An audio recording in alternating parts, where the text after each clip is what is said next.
impeachment court ay dapat i-issue pagkatapos mag-convene. Lahat yon ginawa at sinagawa namin kahapon.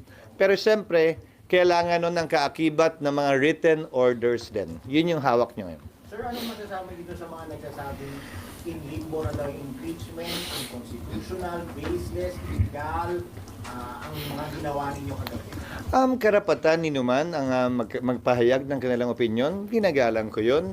Subalit tulad ng sinabi ko sa aking talumpati nung nagdaang Lunes, Korte Suprema lamang ang pwede magsabi kung ano ang legal at hindi, kung ano ang constitutional at hindi. Pangalawa, kasaysayan lamang with the benefit of hindsight ang pwede makapagsabi kung sino din ang tama at mali kaugnay sa kanilang paniniwala. At kung walang order ng Supreme Court, sir, either way, you will proceed as you see fit. Tulad ng binanggit ko mula nung nagsimula ang impeachment complaint noong Pebrero, kung walang TRO, magpapatuloy kami. Kung may TRO na iniso, i-bring up yan sa impeachment court at pagpapasahan. Tulad ng binanggit ko rin noon, hindi ba? May dalawang pagkakataon na nag-issue ng TRO ang Korte Suprema kaugnay sa impeachment proceedings. Noong panahon ni dating Chief Justice Davide impeachment, may TRO laban sa Kamara na hindi sinunod ng Kamara. Doon naman sa impeachment complaint laban kay Chief Justice Corona, nag-TRO ang Korte Suprema kaugnay sa pagbubukas ng account, bumoto ang Senado para sundin yung TRO na yun. Sir, yung just on the second point, the second order ninyo, so makakapag-comply na nun 20th Congress. Oo. At the meantime, hindi sila makakapag-comply and walang action. Oo, kasi wala naman talagang action. Balikan natin ulit kung ano yung mga sinabi ko nung Pebrero, nung final to impeachment complaint. Dahil isang araw na lamang, 2 oras na lamang bago kami magwakas nung final nila yan at 2 linggo na lamang ang sesyon ngayon, sabi ko, di ba? Ang pinakamalayo ng pwedeng magawa ay mag-issue ng summons. Dahil sang-ayon sa aming rules, merong 10 araw ang nasasakdal para magsumite ng sagot mula sa pagkakatanggap niya ng summons. Meron ding 5 araw ang kabilang panig, ang prosecution, mula sa kanilang pagkakatanggap para magsumite ng reply. Yun pa lamang, ubus na yung panahon. Magjo-June 30 na, 3 araw na lamang naiiwan para maglitis, quote-unquote. At magtatapos ang authority ng mga House prosecutors ng June 30 dahil tapos na ang Kongreso ng June 30.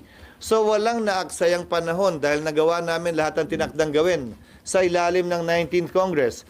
Baka nga makatipid pa kung napakinggan nyo kahapon dahil yung mga agam-agam kaugnay sa pagtatawid ng impeachment complaint na ito, yung mga agam-agam kaugnay sa interesado pa ba yung 20th Congress dahil hindi pwedeng i-bind ng 19th and 20th Congress, yung mga agam-agam kaugnay sa pag-comply nila sa 1-year ban na itinatalaga ng saligang batas, lahat yon habang naghihintay tayo ng resumption ng sesyon ng 20th Congress para magsimula ang paglilitis ay masasagot na. Sir, what will happen kapag Yes, Sally. reject ng Kamara yung binabalik nyo na articles of impeachment? Possible daw ba yung deadlock o wala kayong choice but Hindi kami magkapantay pagdating sa bagay na ito.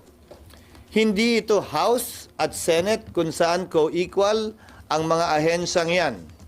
Sa parte ng impeachment, Korte ang Senado, prosecutor ang Kamara. Wala sa lugar para sa akin ang Kamara na hindi sumunod sa ipinag-uutos ng impeachment court. Hindi ito parang BICAM na kailangan naming mag-agree. Ito'y kautusan galing sa impeachment court na nakatuon sa prosecutor na isa lamang partido sa kaso. Hindi magkapantay ang partido at ang korte saan mang kaso, saan mang parte ng mundo. Pero hindi daw trabaho, sir, ng Senado bilang impeachment court para questionin kung dumaan sa tamang proseso yung House. Ito yung trabaho nga daw, o dapat ang mag-question yan kung kampo nga ni Beauty Sara na meron nga pending sa Korte Suprema. May nakalagay ba sa rules na pwede kong pagbawalan at bigyan ng listahan ang mga miyembro ng korte? Ito lang ang pwede niyong tanungin at sabihin. Ito lang ang pwede niyong banggitin. Bawat impeachment judge may kalayaan magsalita at magsabi kung anong ninanais nila. Hindi para sa akin o kanino man ipagbawal ang lalabas at sasambitin ng kanilang mga bibig. Dapat buong galang nating tinatanggap at pinapahintulutan yon. Yan ang ibig sabihin ng pagiging isang deliberative body. So gusto nyo, dahil lamang Korte Suprema ang nagpapasa ng lahat ng bagay ng constitutionality, ni isang miyembro dito walang pwede mag-question ng constitutionality ng anumang bagay? Siyempre pwede. Siyempre malaya naming pwedeng pagdebatihan yan. Siyempre kung may motion, dapat naming pagbotohan yan. Pero sa dulo, palagi ko ang sinasabi, kung may magsasampa ng kaso, Korte Suprema ang may final say kung sino nga ba ang tama o mali legally at naaayon sa konstitusyon. Kahapon po nanumpa yung mga senador as senator judges. And Apa. you swore to do impartial justice dun sa swear. Yung isa po ba ko, West po pwedeng siya mag-move na mag-dismiss ng kaso, hindi yung either party. May nakapaloob ba sa rules namin na bawal yun? Hindi po, pwede trabaho na Hindi, tinatanong ka, may nakapaloob ba sa rules na bawal mag-move kaugnay sa anumang bagay, kaugnay ng impeachment? Wala namang pagbabawal eh. Pero appropriate. Hindi para sa akin husgahan yon dahil kayo naman, yung pumapabor sa nasasakdal, ko questionin nyo, yung ayaw sa nasasakdal, walang question? Hindi ba kung karapatan nila maghain ng motion pabor sa nasasakdal, karapatan din ng sino mang ayaw sa nasasakdal, wala akong binabanggit na pangalan, na maghain din ng motion, pero sa dulo, pagbobotohan yon. Ngayon kung ang sinasabi mo ay biased at dapat na sila mag-inhibit, sang-ayon sa rules of court, gayon din sa precedent at practice, ang pwedeng hilingin ng pag-inhibit o recuse ng isang judge, pero desisyon nila kung mag-i-inhibit nga ba o magre-recuse sila. Hindi yan subject matter of vote. Hindi yan pwedeng pagbotohan na, hoy, ikaw, tanggal ka na. Hindi ganun yun. Walang ganung klaseng procedure o proseso sa impeachment court man o sa regular court man. Lalo pa sa impeachment court sa pananaw ko, dahil alam naman ng mga nagbalangkas ng saligang batas na mga politiko halal ng bayan at may mga pwesto o kulay ng dinadala ang mga ito. Ang SP, nag-decision po yung impeachment court ng hindi nadidinig o hindi man lang pa nare-recognize yung prosecution and both prosecution and defense. Yun nga sana yung gustong gawin nila tungkol sa schedule, di ba? Pero yung schedule maliwanag na dapat pinagpapasyahan ng may presensya ang magkabilang panig at dapat pakinggan. Sinabi ba kahapon ng impeachment court na unconstitutional yung impeachment dahil nilabag nito ang 1-year ban? Hindi. Hindi naman kami nagpasya eh. Hiniling namin ang impormasyon at sertifikasyon mula sa Kamara na hindi nga nila nilabag. Ayon kay Senator Cayetano, parang yan yung certificate against non-forum shopping na inihahain sa korte na sa palagay ng mayoriya kahapon ay kulang sa isinumite sa amin. Walang pagpapasyang ginawa doon. Walang pagpapasyang sinabi na ayaw na ng 20th Congress. Hiniling yung impormasyon mula sa kanila, hindi ba? Ang hiniling ay attestation at impormasyon. Walang pagpapasyang ginawa. At ang bagay na ito, lalo na kahilingan ng karagdagang sertifikasyon, atestasyon at impormasyon, maaaring gawin ng court motu proprio or on its own.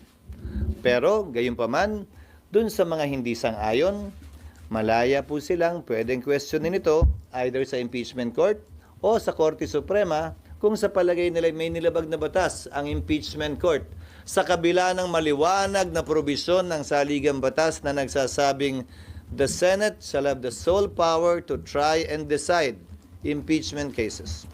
SP, question lang. SP, kasi parang nagkakaroon daw ng blurring of lines and rules. Kasi nga, dapat daw po yung pagpapadismiss ginagawa ng defense. Pero ang nangyari kagabi, one of your members, and gano'n na lang ba palagi, SP, pag may motion? Parang yung rule kasi, SP, dapat daw sa defense, pero parang kinuha kasi ng impeachment court Sabi kagabi. yan ng isa sa mga miyembro kahapon. Kung hindi ako nagkakamali, si Senator Risa, kung hindi ako nagkakamali. Karapatan nilang sabihin yon. Pero wala ngang pagbabawal sa rules ang hindi pwedeng gawin yun. Gusto nyo bang gapusin ko ang kamay, itali ko ang kamay, nang pili ilan o lahat ng members ng impeachment court at sabihin, ito lamang ang pwede niyong sabihin, ito bawal niyong sabihin. Hindi pa naman natin alam baka may magmotion dyan. I move to convict the Vice President. Pwede nilang gawin yun, pero pagbobotohan yun, sa pananaw ko hindi tama at mali yun. May initial resolution na inihain, hindi ba, si Senator Tolentino, na sinabing, iklian na bilisan na natin to, pumili tayo kung alin lang sa 7, isang araw lamang ang pagpepresenta ng ebidensya ng magkabilang panig, hindi niya na pinursige yung resolusyong yon at pinagbotohan yung resolusyong yon. Subalit, walang pwedeng pumigil sa kanya na gawin yung mosyong yon. Pagbobotohan lang din namin yun. Pero SP, ano pong makakapigil doon sa any members of the court na alam naman natin na may ilang membro yung impeachment court na Duterte, kaya hence called Duterte Block, na parang iabogado o gawin kung ano yung gusto ng victim. Babalik ta rin ko. Meron din namang miyembro na ayaw kay Vice President Duterte. Pantay lang naman Wala na. Meron ding miyembro na gustong-gusto, gigil na gigil dito sa impeachment. Ngayon man o sa darating na Kongreso. Ayon mismo sa mga pahayag nila sa social media accounts nila. Pinili ng nagbalangkas ng saligang batas, na mga politiko, congressman sa Kamara, senador dito, ang magpapasya kaugnay ng impeachment. Bahagi yan ng kinikilala nilang magiging sitwasyon nung ginawa nila yan. Dahil nga, ito'y hindi namang kasong kriminal, kung saan ang dulo ay ikukulong ang nasasakdal. Ito'y desisyong politikal, kaugnay sa pagpapanagot kung mananatili ba o aalisin sa pwesto ang isang mataas na opisyal. Hindi involved dito ang kalayaan ng sinumang opisyal ng pamahalaan. Wala rin kapangyarihan ng impeachment court utusan ang nasasakdal na magbayad, magsole o magbigay ng anumang halaga. Ang hangganan lamang ng kapangyarihan ng impeachment court, kaya nga siguro binigay sa mga politikal na mga individual, ay pagtatanggal o pag-alis sa pwesto ng ilang mga halal at appointed na opisyal sa konstitusyon na matataas. Sir, Yung mamayang session po, yung mamayang session po, may pag-uusapan pa bang anything about impeachment? For example, yung expedited calendar ni Senator Tol kasi wala kahapon. O Pinag-usapan na yung kahapon. Binanggit ko na rin kanina. Hindi niya na pinursige yon at isinantabi na yon. Dahil, ibabalik ko sa iyo, pipili daw kami ayon sa kanyang motion ng 1 o 2 lamang sa 7. May kapangyarihan ba kaming gawin yon? Nang hindi namin tinatanong yung prosecution? Meron po. Wala. Sa palagay ko'y wala. Isang araw lang daw ang presentasyon ng ebidensya, finish or not finish, pass your paper. May provision ba ang saligang batas na dapat madaliin ang presentasyon ng ebidensya, finish or not finish nga? Wala rin naman. Pero kahapon isinangtabi na yun.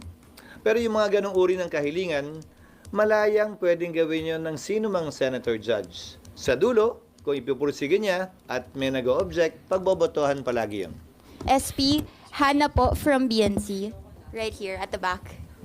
I'm right here. Ayun, Yeah. Nakatago Sir, ka naman. did you ever talk to PBBM about his interest in scrapping the impeachment trial? to whom? With PBBM, sir. No. Ang napanood ko lamang ay yung sinabi niya sa kanyang interview kahapon. Kaugnay sa gagalangin daw niya kung ano man ang desisyon ng Senado bilang impeachment court.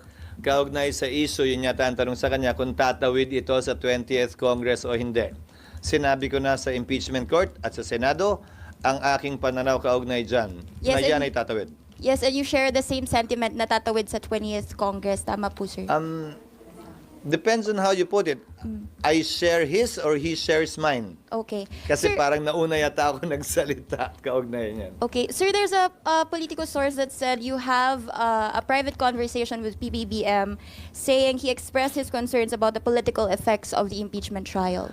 Ang usapin namin ni PBBM kaugnay sa trabaho ko ay patungkol lamang sa mga hinahabol naming priority measures na binanggit ko nung nag-session uli kami nung June 2. At yun nga yung naging dahilan, di ba?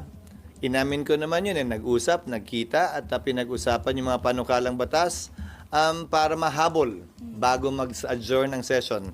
Nandyan na rin naman tayo sa paksang yan. Sana isingit nyo na rin. Lahat yon na binanggit ko ay nahabol namin at ang iniintay na lamang namin ay ang mga sumusunod. Ang postponement ng barangay SK elections na nasa BICAM ngayon, yung nuclear bill na nasa BICAM din ngayon, yung Judicial Fiscal Autonomy Bill na nasa BICAM din ngayon at sana mahabol ang ratification mamaya. At panghuli, ang right of way na nasa BICAM din ngayon. So would you say, sir, you're not receiving any guidance as to how the impeachment is being handled? Because, of course, from what we can recall, it was his son who first signed the impeachment complaint from the House to the Senate. Walang change of mind mula sa Malacanang tungkol dito?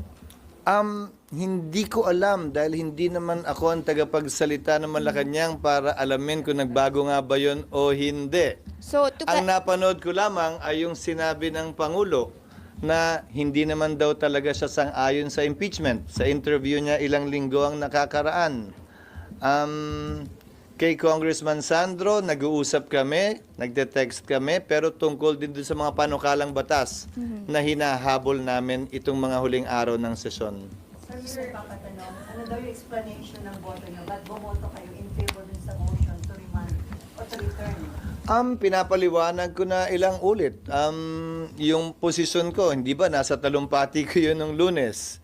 Kaugnay ng matagal na pagkakaupo ng Kamara dito sa impeachment complaint, tinalakay ko na rin sa aking talumpati nung Lunes.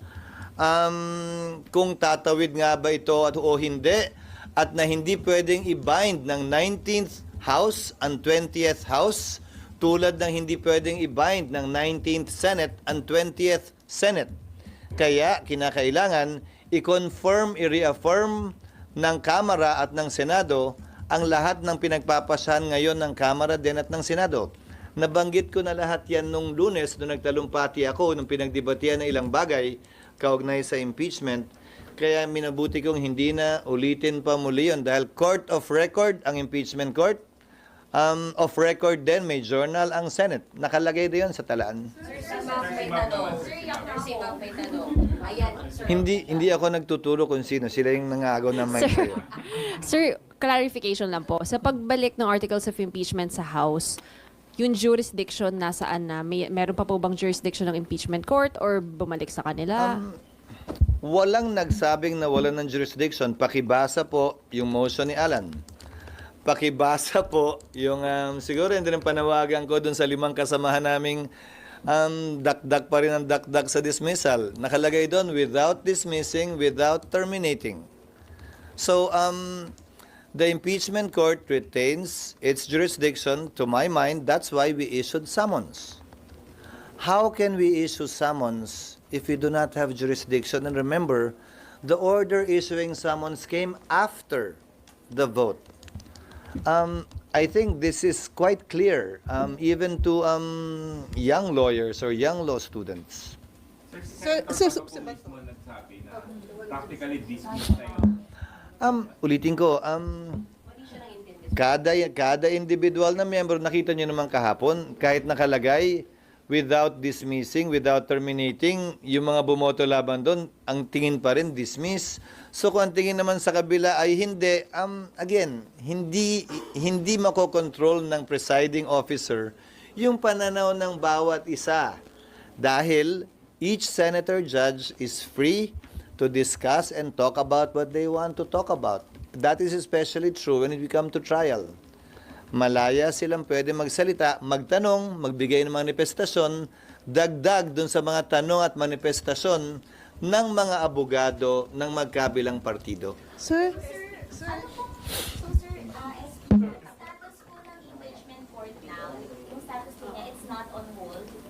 It has been constituted and convened. Now we are awaiting compliance from the parties on the part of Vice President Sara to submit her answer, on the part of the prosecutors to submit their reply if they should so decide, and to comply with the orders of the court regarding compliance with the 1-year ban and a resolution from the 20th Congress while we're awaiting the resumption of session in the 20th Congress. Ano po pwedeng gawin SK ng impeachment court? Anong actions are the impeachment court allowed to take while waiting po bago Wala. meet yung condition? Wala. Dahil kinokonsiderang prejudicial ito ayon sa diskusyon kahapon, yung order sa Kamara. Pangalawa, matatapos na nga. Uy, paulit-ulit na to. Matatapos na nga ang authority ng prosecutors, ng congressman. Hanggang June 30 na lang sila. So gustuhin man namin, wala kaming pwedeng gawin dahil walang representasyon ang prosecution. That will only come once Congress resumes session in the 20th Congress, maghalal sila ng prosecutor at sabihin nila na interesado pa kaming ipursige ang kasong ito. Bilang dagdag na impormasyon, hindi ito imbento o katang-isip dahil ginawa na ito ng Kamara at mga prosecutor nung panahon ni dating Pangulong Estrada. Dahil natanggal na siya dahil sa EDSA sa pamamagitan ng di umano constructive dismissal, kung naalala nyo, hindi na sila nagpakita sa Senado at ayaw na nila ipursige ang kaso. So siguro, parehong kongreso yun ha. So siguro naman, may basehan at karapatan ng Senado. Tanungin ang papasok na kongreso. Gusto pa ba nyo at interesado pa ba kayo? Dahil yung gumawa nito ay yung nagdaang kongreso. And again, the 19th House cannot bind the 20th House. Sir, Yes, it can be by resolution or it can be by a manifestation or any pleading to be filed by the prosecutors in the impeachment court. Hindi ako may kasalanan yan. Ano? Parehas na po talaga. The earliest they can do that is July 29. Well, it depends how long it will take them to organize the House. That is beyond me. Ibig sabihin, di ba? July 28, morning session, election of Speaker, election of Senate President, informing the President that the House and the Senate is ready to receive him and listen to his State of the Nation address, which will be held at 3 or 4 p.m. It would depend. Hindi ba? So yung buong araw ng July 28, walang magaganap na trabaho doon. July 29, dahil may bago ng speaker o parehong speaker, magsisimula na sila mag-organize ng mga committee. Kabilang na ron ang paghalal ng mga deputy speaker, majority floor leader, chairman ng mga komite, kabilang ang chairman ng Justice Committee. At sa parte ng Justice Committee, i-organize naman ngayon nila yung panel of prosecutors. Ang paghalal ng panel of prosecutors para sa akin ay hudyat o senyal na interesado pa rin sila na ipursige ang impeachment complaint na ito. So pwedeng yon ang isang paraan. Pangalawang paraan ay resolusyon na pirmado ng mga miyembro ng Kamara na higit sa 1/3 nito o mga prosecutors ay imamanifest sa Kamara at sa Senado bilang impeachment court na interesado pa talaga silang ipursige ito sa pamamagitan ng isang pleading. Myla again. Si Myla mo. Baka magtampo hindi na. naman nasagot na rin naman. Hindi. Pero sir, yung Yes, ma'am. yun pa sir, ini-expect nyo sir na may bagong composition na ngayon 20th, meron kayong sinabing mga paraan kung pwedeng gawin. Pero do you expect na hindi siya magti-trigger ng another filing ng impeachment? Kasi syempre hingi nila na bagong composition kami, we want to also hear muna yung yung impeachment ulit. Do we expect na ganun-ganun lang Sino? kabilis? Na pipirma lang sila, House ba pinag-uusapan natin ng Senado? House, sir. Do you expect na ganun, sir, kabilis yung proseso? Walang Hindi ko alam. Hindi tulad nila. Ayaw kong pakialaman yung proseso nila bilang senador. Kaya tinatanong namin ito at may hinihiling kaming impormasyon ay dahil impeachment court na kami. Pero lahat ng ginawa nila noon, wala naman akong sinabi eh. So, kung paano nila gagawin, kailan nila gagawin, matapos makonvene ang 20th Congress, nasa sa kanila yan. Kaya din hindi ko maset yung susunod na trial date. Dahil, una, hindi pwedeng i-bind nga ng 19th Senate, ang 20th Senate, at hindi ko alam kung kailan sila magsasubmit ng compliance. So ang nilagay na lang namin na kautusan kahapon, in consultation with the minority leader, who's also a lawyer na bar top notcher, sabi ko, paano gagawin? Anong maganda? Sabi niya, to a date to be set by the presiding officer kasi hindi pa naman talaga namin alam kung anong mangyayari sa 20th Congress. Pero last follow-up lang, sir. Yes, ma'am. Sa order niyo, sir, parang lumalabas na stand na, sir, ng impeachment court na talagang since 18 yung bumoto doon, na talagang pwedeng tumawid, nire-recognize dapat ng 20th Congress yung impeachment court. Iyon ang posisyon ko, oo. The fact, sir, na majority na, sir, yung bumuo, ibig sabihin na stand na, sir, ng buong court. Ulitin ko, kaya ko lamang magsalita para sa aking sarili at bilang presiding officer. Iyon ang posisyon ko, iyon ang epekto nun sa pananaw ko. At ayon mismo sa ilang mga batikang abogado, kabilang na si, kung hindi ako nagkakamali, Justice at Concom Delegate Ascuna, iyon ang nakikita niyang epekto din nun. Pero ulitin ko, ito ang pananaw namin. Maraming mga papasok pa lamang ng 20th Congress na iba't iba ang pananaw. Papakinggan namin sila pagdating ng resumption ng sesyon sa 20th Congress. So SP, magko-convene lang ang impeachment court. Yung pagko-convene ulit ng impeachment court, magdedepende sa Kamara. Pag nagsumite ng compliance, oo. Maliban na lang, kung sa 20th Congress, mag-convene ang impeachment court, bawiin itong ginawa ng impeachment court na ito, mag-set ng trial date, at gawin ang ibang bagay na gusto nilang gawin. Kaya ginawang presiding officer will set. Kasi kung isa-set lang naman yung date matapos nilang magsumite ng compliance, hindi na kailangan mag-convene at mag-robe. Presiding officer na lang, based on consultation, iset yung date. Kasi wala namang gagawin eh. Wala nang change costume, di ba? Isa-set na lang dapat ng presiding officer. Yun yung logic sa likod ng ang presiding officer ang magse-set. So, yung update lang dun sa compliance na binabanggit mo, kung mai-serve na ba at tinanggap na yung office ni VP Sara yung... Alam ko, inutusan ko na ang Sergeant at Arms na i-serve personally yung dalawang order na yan kay Vice President Sara bilang nasasakdal at sa House Prosecutors bilang prosecutors at gayon din sa Kamara para pagbigay alam sa kanila na wala nang mangyayaring presentasyon mamayang hapon. We sent an advanced email copy last night, a little past midnight. But it'll be served personally on them this morning. Sir, so paano mamaya? Puro signature, adjournment, graduation na lang mamaya? Mamaya, valedictory ng mga miyembro. Dapat nga, kahapon yon dahil ngayon dapat yung impeachment, hindi ba? Kaya in-schedule ko kahapon, nasa agenda yon. At saka yung mga bicameral conference committee reports na sana makahabol pa. As they come, we will ratify them in between the valedictory speeches of the graduating and finishing senators. Sir, may pataas na ba yung wage hike? Pinapa-adapt mo sa House. Sino mag-a-adapt ng Kahapon, ang sinabi ko sa kanila, sa ilang miyembro ng Kamara, nagbuo kami ng BICAM. Sabi nila, gusto rin nilang i-adapt yung Senate version. Sabi ko, i-adapt nyo, thank you. At wala kaming interest, sabi namin, na i-adapt yung sa inyo dahil wala kaming nakitang study man lamang doon sa pinasa nilang 200. At sinabi ko rin sa kanila kahapon, talaga bang ganito na ang gagawin ninyo?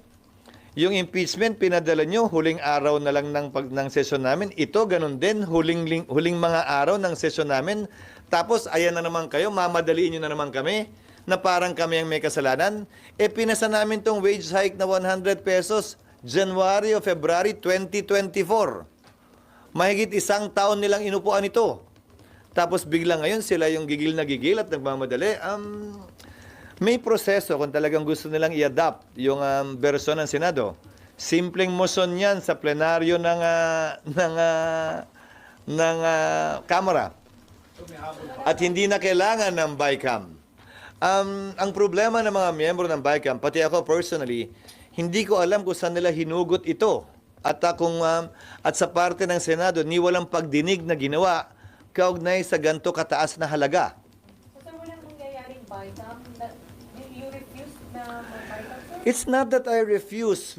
They sent it to us yesterday.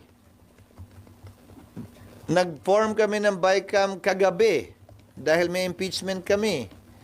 Buong umaga ngayon hanggang hapon mamaya ay may CA kami. May humigit kumulang 100 pa yata at 20 opisyal na nominado at appointed ang kailangan namin i-confirm. Paumanhin sa Kamara pero mahigit 300 sila. Kami 23 na ginagawa ang parehong trabahong ginagawa nila.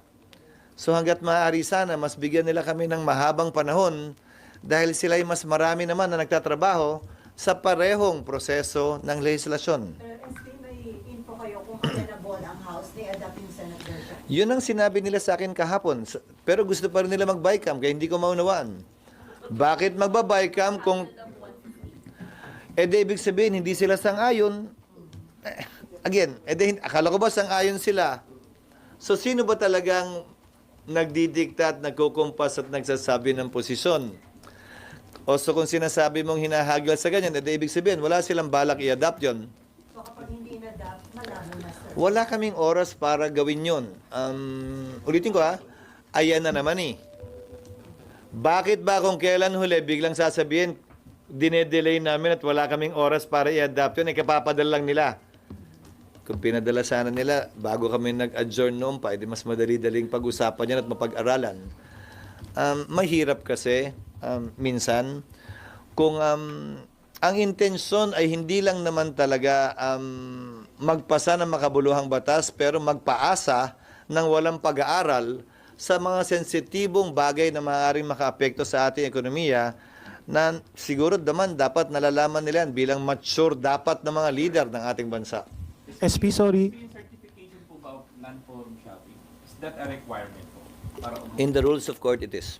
SP, sorry, balik. Ito ay, hindi ito certificate of non-forum shopping. Ang sinabi ni Senator Judge Cayetano kapon, ito'y parang ganon, na nire-require ng korte sa mga litigants. So nire-require ng korte kahapon na mag-certify kayo na hindi ninyo nilabag yung 1-year ban na itinatalaga ng saligang batas. Sir, certify meaning letter sent to the impeachment court? Na pinapaliwanag nila, pleading na tayo kasi impeachment court na to eh. Sinecertify nila na hindi at anong sabi ng mga senator judges? Kahit yung mga bumoto laban dito. SP, ano po? Hindi natin pwede pagpasahan to dahil wala tayong hawak. We cannot take judicial notice of it. We need information from the House. You saw what happened on the floor. The original motion to dismiss evolved and developed. So, ganun ba? Kailangan ng impormasyon? O di sige, kunin natin yung impormasyon sa House. Hindi nyo nga ba nilabag ito? Now, there is no position taken na nilabag.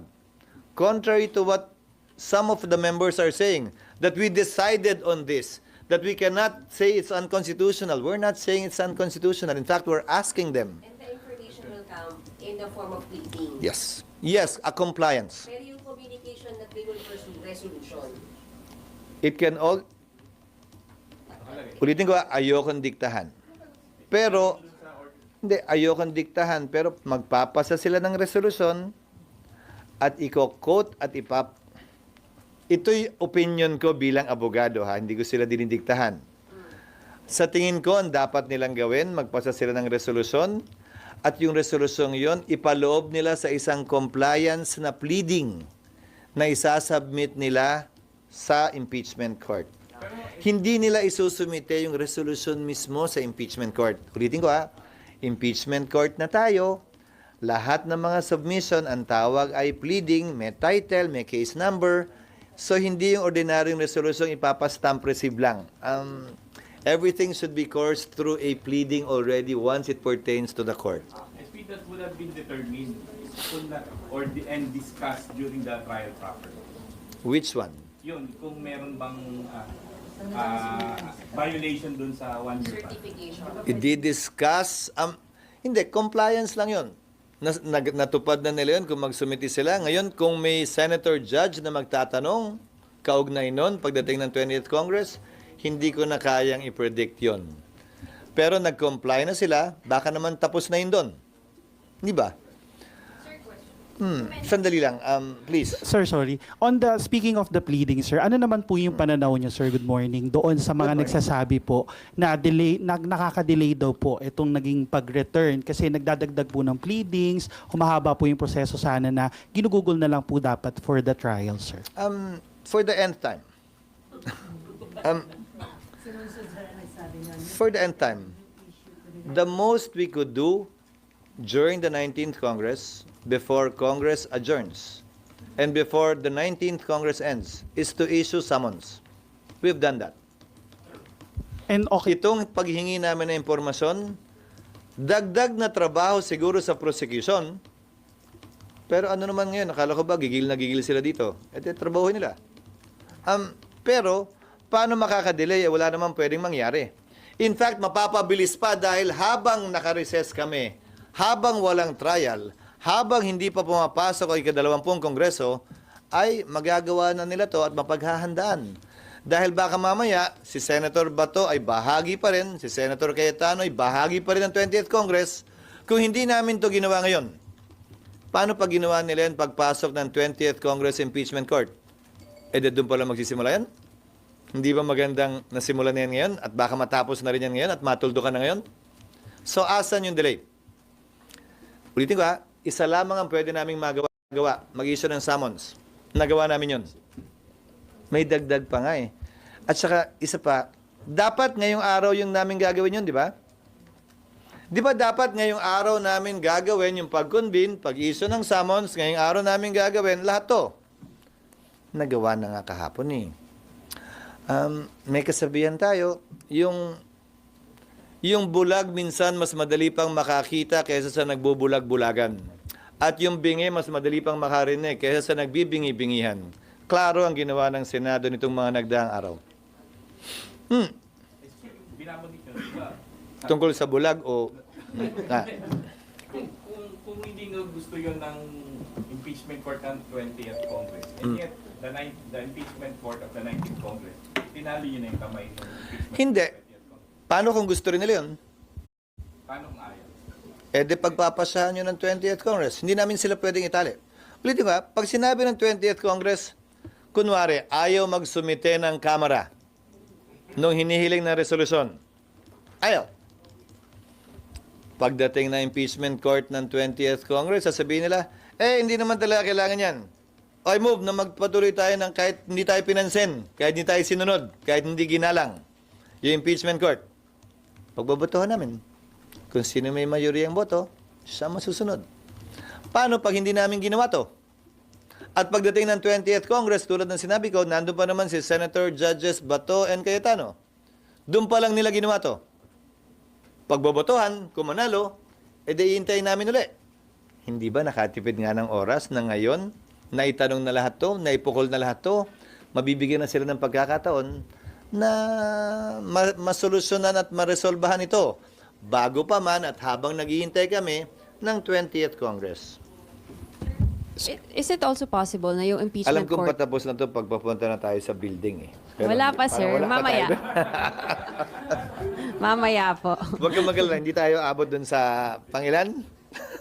Hindi ko na alam. Sir, possible po ba na yung impeachment court ng 20th Congress, piliin nila na, okay, magantay na lang tayo forever until isubmit nila yung mga hinihingi natin na mga resolutions?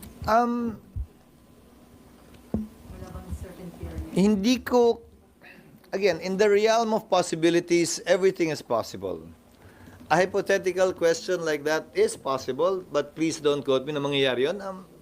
Lahat naman yan posible, pero hindi ko kayang i-predict kung yan nga mangyayari o gagawin. Kung ano man ang sasabihin nila, kung ano man ang mangyayari, dadaan sa motion yan at pagbobotohan yan.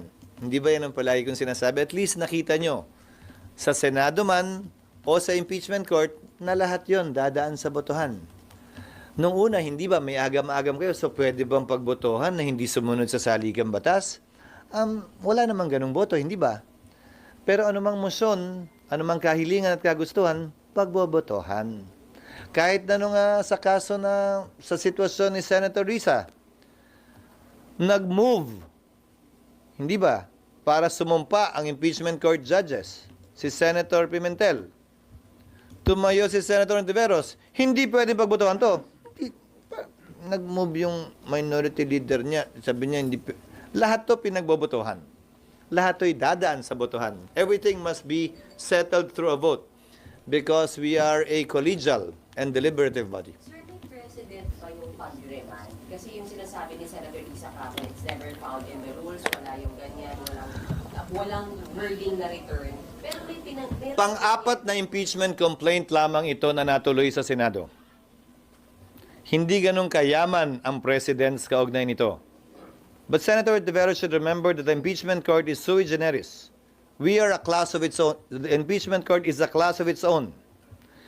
Ika nga din ni Justice Ascuna, makabago man, kakaiba man, hindi bawal o illegal dahil sa kapangyarihan ng Senado to try and decide all impeachment cases. Na hindi ba nagawa pa noon, ibig sabihin bawal at mali. De kung ano yung buhay ng mga primitibong tao, yung pa rin ang buhay natin ngayon dahil walang bagong pwedeng gawin o magawa.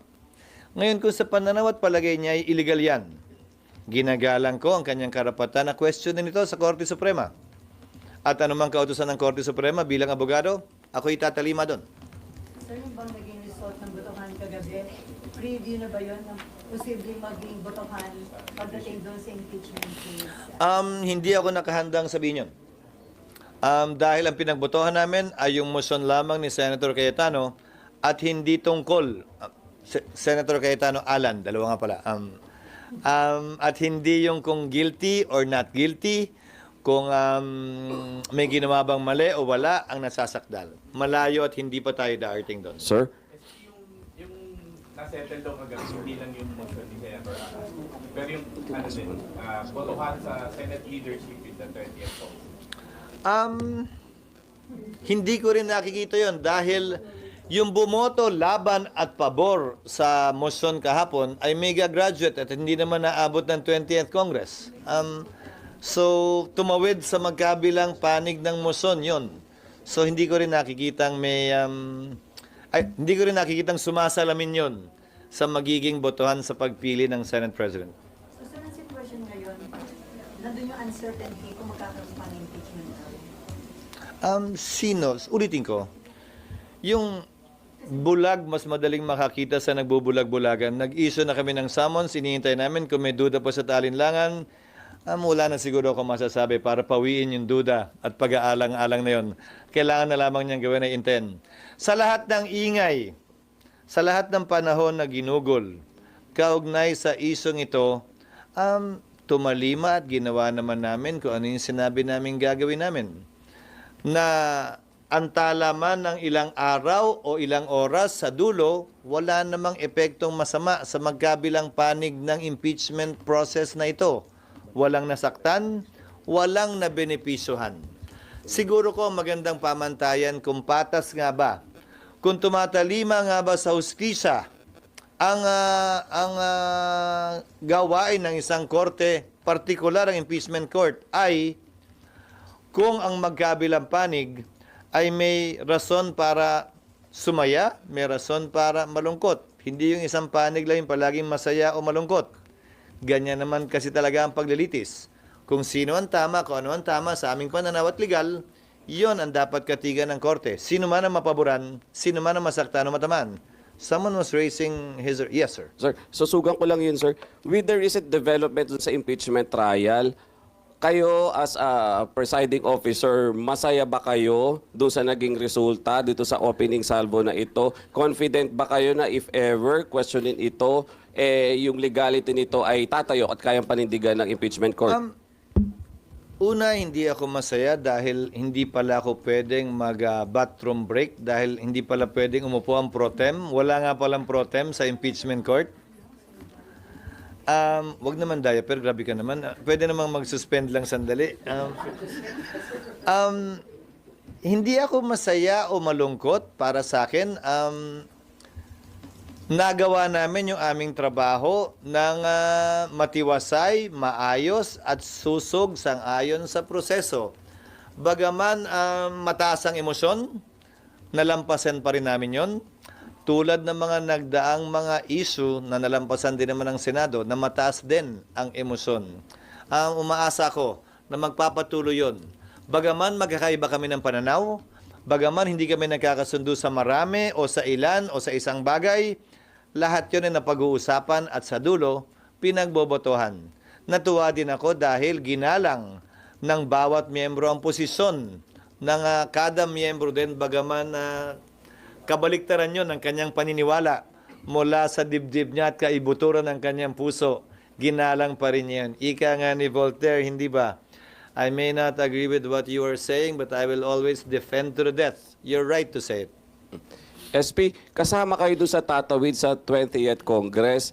Kapag tawid po dito, kabilang ba kayo doon sa magpupush talaga para i-prioritize itong pagdinig na ito ng impeachment trial?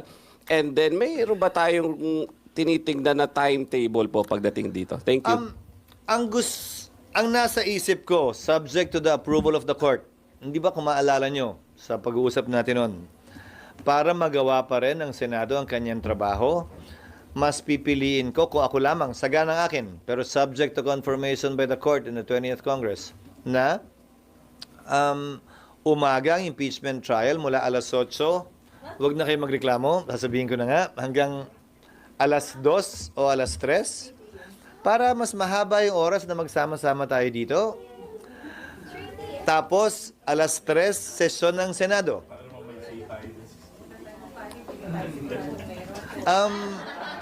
din.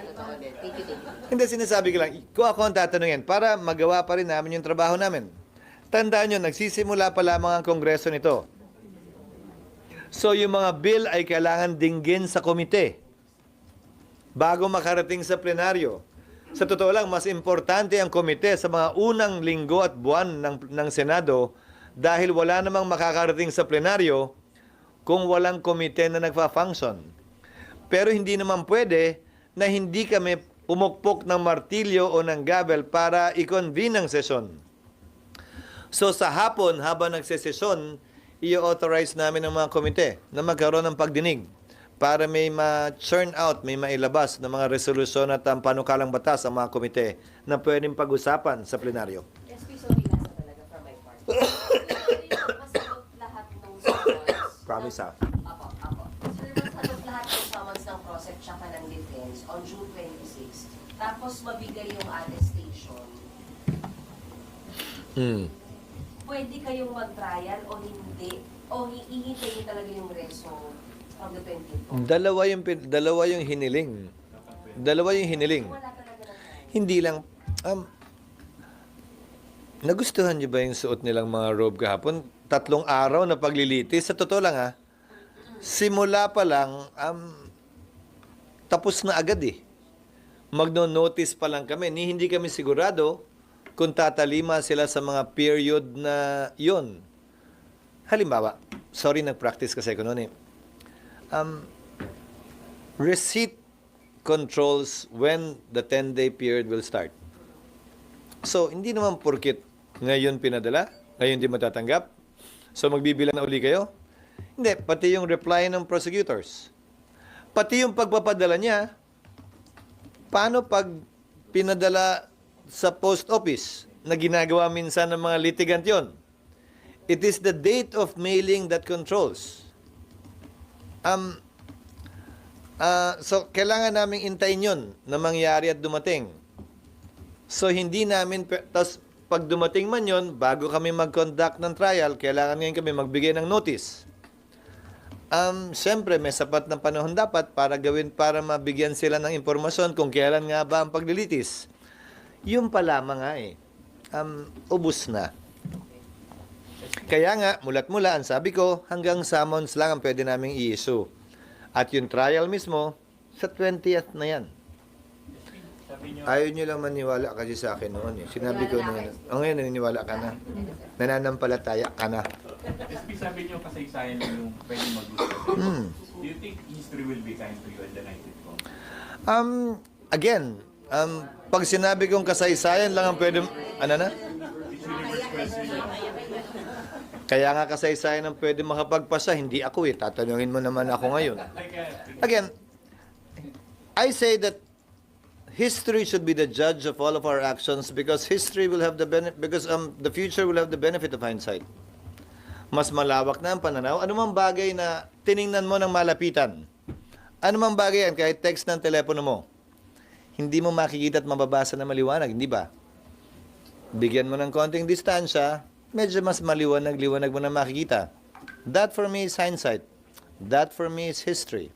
And I think that would be a better judge than all of us who are living at this time with our own prejudices, with our own biases, with our own political colors that we're carrying, at least within the polling places when we vote. Thank you, SPE. Huh?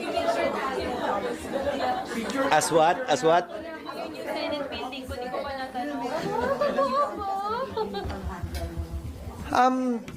Pipilitin ko palagi siyempre na panatilihin ang order sa impeachment court. May sumisigaw na isa kahapon, di ba? O, pinaano ko nga, pero ayoko na maging masyado mga.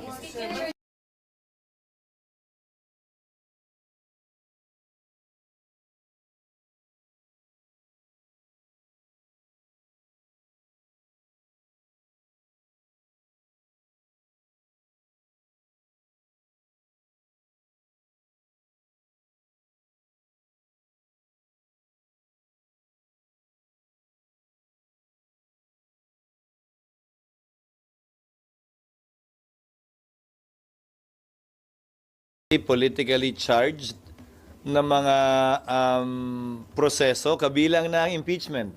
Kung maalala mo, ang unang kongreso na kinabilangan ko, yung 11th Congress, 28 years old ako noon. Yun ang kongresong nagtangka mag-impeach kay Pangulong Estrada. Yun ang kongresong nagkaroon ng 3 speaker sa loob ng 3 taon. Hanggang ngayon, yun ang kaisa-isang kongresong nagkaroon ng 3 speaker sa 3 taon at nag-impeach ng Pangulo. So, sa pananaw at palagay ko, base sa aking karanasan, normal na mataas ang emosyon ng mga miyembro dahil nga may mga pinangahawakan ng kada miyembro matitinding damdamin sa mga isyong pinag-uusapan at pinagbobotohan. Hindi ko na kinailangan pang kausapin sino man dahil sila na mismo ang lumapit sa isa't isa, napanood niyo rin naman, at nung medyo lumamig ay humiling ng pag-unawa sa nangyari, ilang minuto ang nakalipas lamang. Hindi na nga umabot doon dahil bago pa mag-suspend ay nilapitan na nila isa't isa at nagyakapan. Nagpapakwela siya, nagmano siya kay Senator Nancy na parang Nazareno. Hindi siya nagmano, nagpahid siya. No? Hindi ko dapat sinasorry ito. Joke yun eh. The Senate was suspended at that time. Pag-suspended, okay lang yung ganun behavior. Ang hirap naman siguro, tao lang, na maging seryoso ka 24/7 kahit na hindi naman in session. Maski naman din siguro kayo, may panahon na nag-e-enjoy lang. Pero there is a time to smile, a time to cry, a time to be serious, and there is always a time for each and every emotion that a person may have. Ha? Okay. Bago ako tuloy ang magwakas, kung hindi ako pwede, dahil recess na, Kami pupunta. Sige, speak mo muna. okay lang. Teka. Itinatalaga ako, hindi bilang personal na tagapagsalita, pero tagapagsalita ng impeachment court sa mga panahong ito, hanggang sa pagbubukas ng 20th Congress, dahil siyempre panibago naman yon. Itong break, kung may katanungan, kung hindi ako pwede, si Attorney Reggie Tunggol, tama ang pronunciation ko, si Attorney Reggie,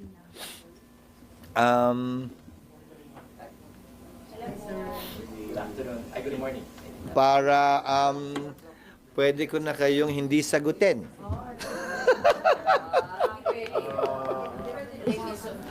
At hindi ako maniniwalang tungkol muna sa building yun, tapos liliko sa impeachment. Thank you and good morning.